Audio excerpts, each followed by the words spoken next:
Yeah. All right, how you doing? This is Sean. I'm here with Larissa and Tim, right? There we go. And we are at 662 Mannington.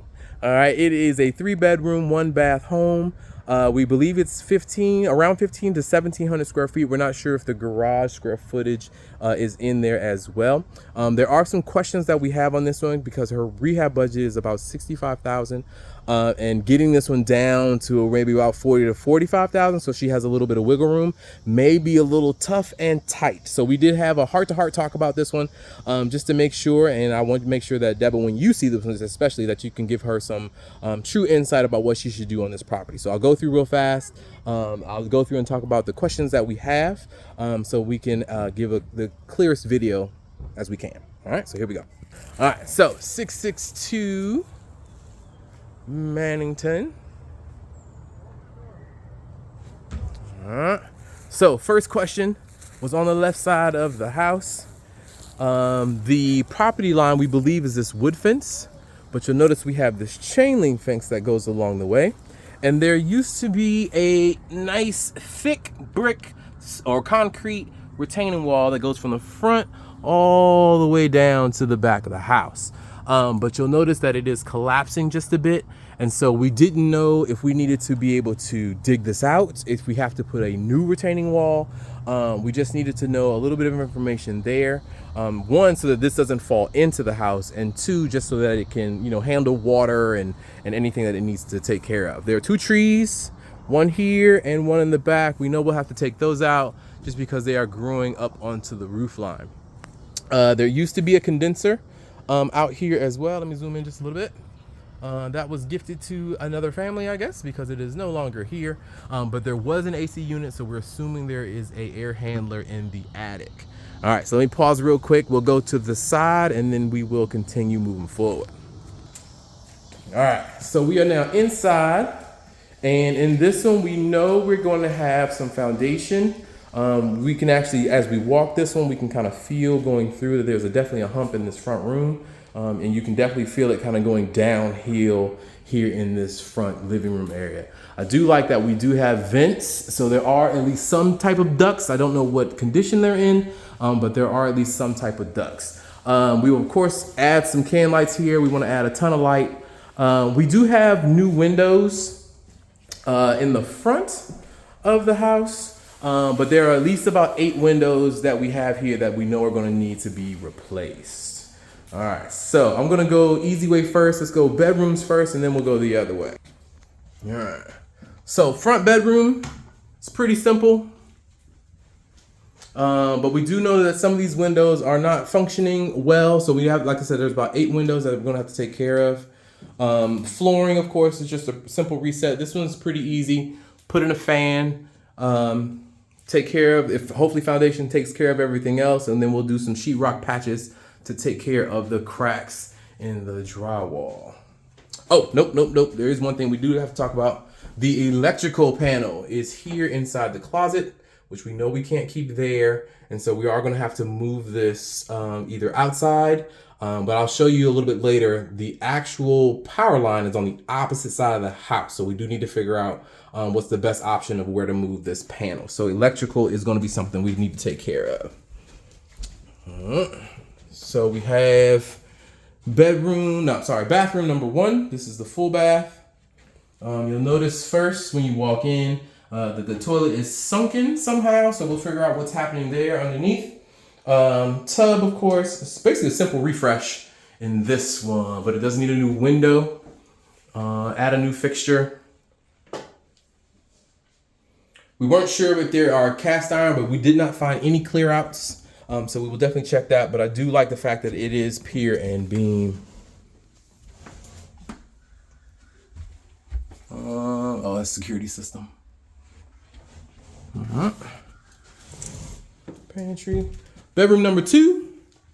Same. Some cosmetic, just some sheetrock stuff. Windows need to be replaced in this one. Neither one works. Burglar bars. We'll ask about that one if we're keeping them or not. Hopefully we can get rid of them. Simple closet in there. Add a fan. Yeah, should be good. Third bedroom, almost the same. take out the window units, change the windows. Once again, paint it, fan. Do have a patch there. This is another thing making us think about that roof needing to be replaced. And we'll move on.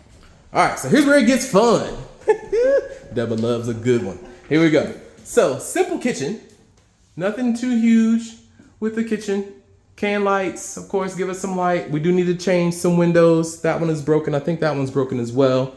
But can lights, don't change too much. Not going too fancy with cabinets or anything like that. We'll need to work on just a little bit of plumbing issues. You can see they had a bucket down there to catch some water.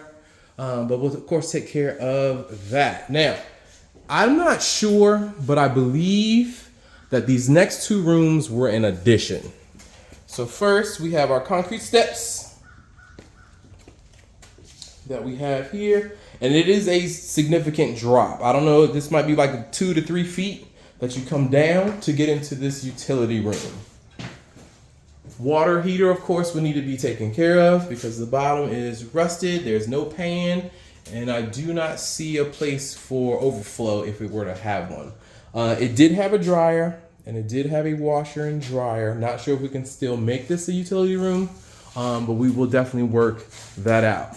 This back wall has these windows, but you can notice just as you're looking at them, some of them don't have window, some of them are not straight, and so we were thinking just to frame this in. I also thought about this to float this room because we don't really know if it's a wise move to take or get rid of these. So possibly floating this room since the ceilings do have good height, and maybe continuing to keep this as a utility room or possibly change it into a bathroom so that you can have a 3-2 in this house. And then lastly, we have the garage space, which seems like they poured a slab here. It is a single car garage, just regular rafters inside. We do know that there is some roof damage and we're starting to get some rain, so we're gonna make this video quick. But if so, we would most likely just keep this as is. We thought about making it into like a game room or like a man cave, but it may have some more issues that we're not sure about.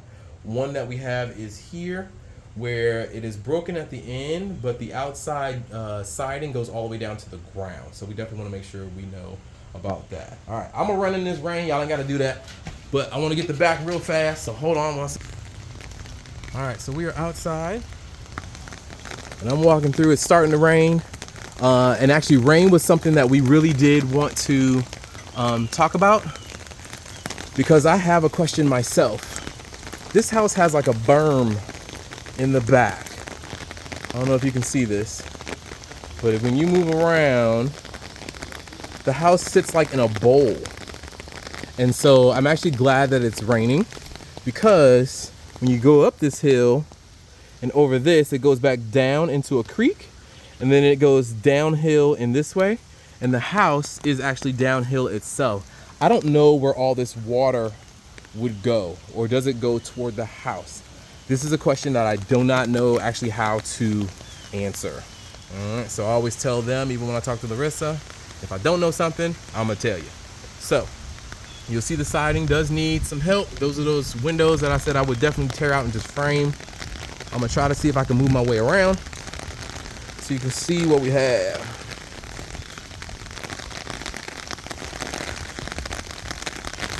So definitely need roof taken care of. Like I said, windows are broken. There are some issues that we need to figure out in the ground. Not sure what was there. Oh, the pier and beam access door is here on the side. There it is. Pier and beam access door. It's here on the side.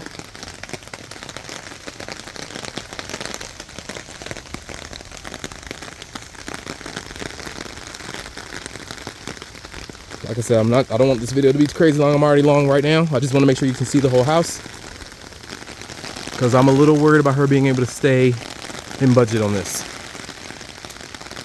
This is all the way around to the other side where the retaining wall is.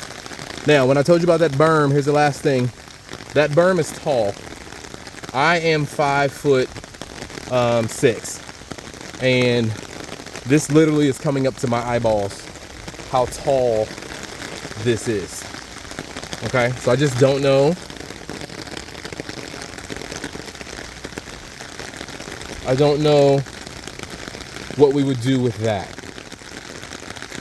They also have fencing that goes all the way around, but it is not there anymore. There's a creek straight back that way. So we do need honest feedback on this one just to know exactly what to do in this. I told her that I'm not going to tell her, you know, be nice and chummy, you know, when it comes to, you know, I try to give her the best, of course, outlook as possible. And the possibilities with the house, we talked about that, but I am a little bit worried about staying even in the 65,000. So she asked me that question. I was like, you know what, I'm going to ask. I definitely want to ask to make sure that you're making the proper decision. I told her as well, I would rather you lose the 5,000 for your EMD versus getting so deep into this property where you're over budget by, you know, 20,000, 30,000, just trying to get this thing to be livable. So, take a look. Like I said, I'm just being honest with her to make sure that we're all good. So have a great day. Like I said, this is Larissa and her husband, Tim. So talk to you soon. All right, bye.